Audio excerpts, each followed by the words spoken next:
Sexy? 알아. Hi everybody, today we're just gonna take a quick look at Yyan's analysis video for LL.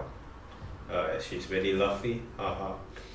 So anyway, at the very start of the video, we mentions that LL has the highest HP but lowest attack of all catalysts. Just that because Xiao Yao, her Stingray summon, I don't know if it actually counts as a summon, he didn't check. In any case, she will summon that Stingray, and the Stingray does give a buff to anybody who has it, so that's not so big a problem. As you know, her normal attack is also true damage, and therefore she can fit into any team, physical or magic, without any problems. Now at the start, we should mention that Xiao Yao has a summon animation, okay? So if you move her before Xiao Yao finishes coming up, you're not going to get Xiao Yao for the entirety of the battle. Please keep that in mind. The same thing goes for her up. If you use it at the very start of the battle, Xiao Yao will also not be summoned. So please make sure, just like Enfer, her passive one, if you somehow knock her out of it, like move her before she manages to finish her animation for passive one, then she will also not give the passive buff to the sinner in front of her top. Same goes for Xiao Yao. If you knock LL out of her animation in any way, then she's not going to summon Xiao Yao. Please keep that in mind as we move on. Now her normal attack isn't much, so we will just move on to the out. The out has a mechanic whereby the higher the level, the more energy you give to someone else while spending less energy for your own out.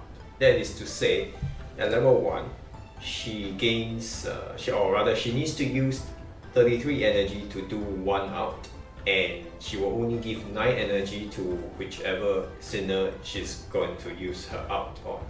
Therefore, it is imperative to get it to level 10. As you will see here, level 10 gives 12 energy, and she only uses 24 energy per out.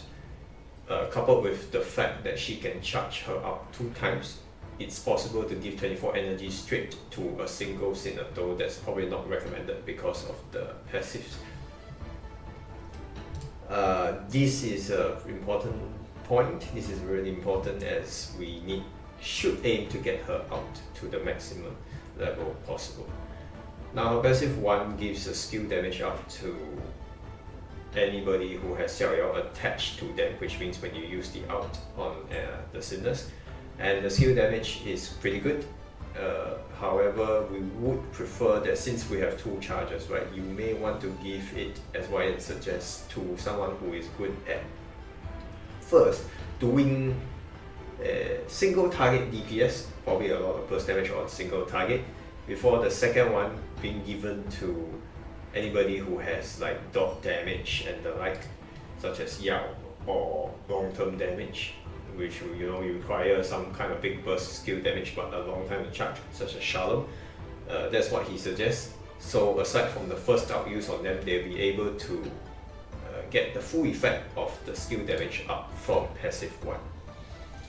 Passive 2 is, well, every time you use a chief skill, LL will gain an increase to the speed of her energy regen, but it's not a lot, so it depends.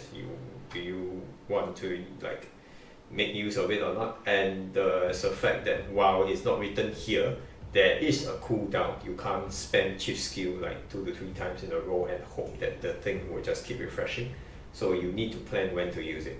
Also, with regards to passive 1, I forgot to mention, if you move Xiao Yao away, for example, you have 2 outs, you do use an out on 1 sinner, then you use an out on the second sinner, Xiao Yao will then move from the first to the second sinner, right?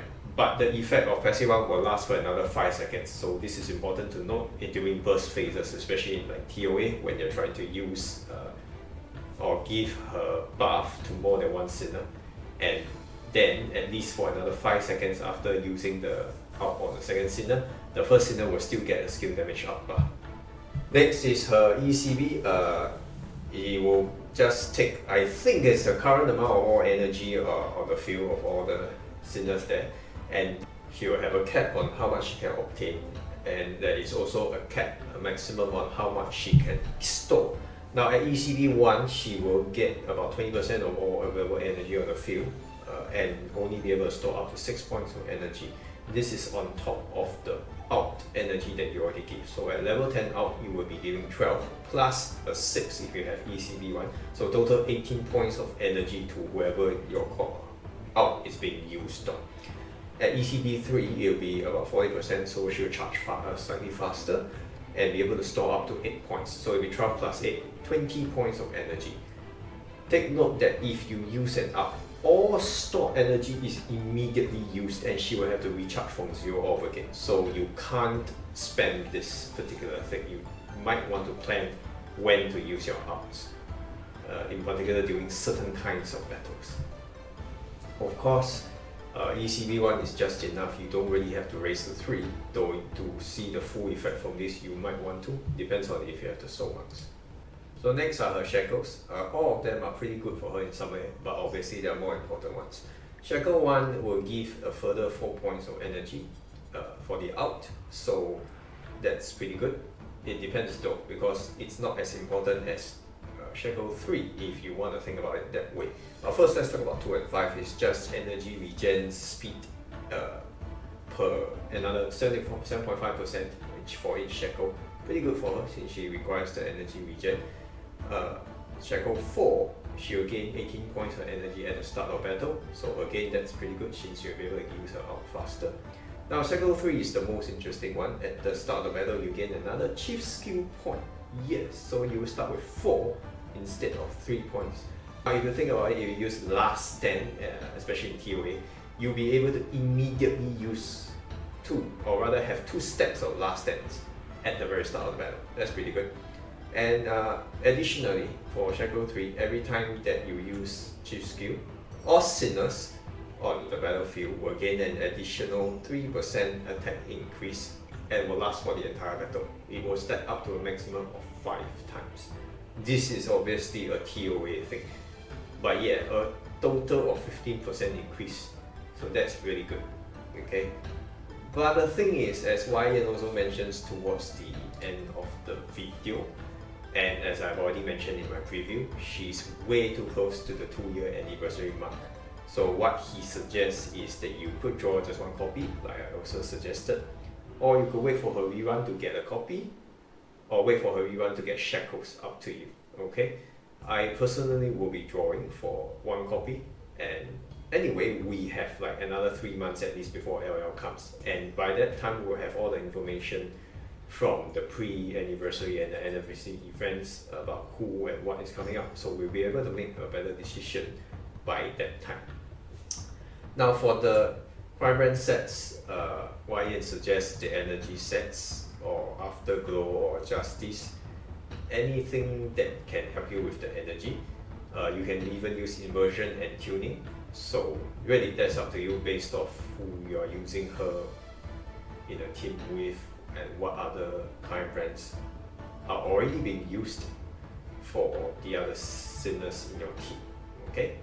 Anyway, she's, according to Yyan, at least A+ tier, really good thing.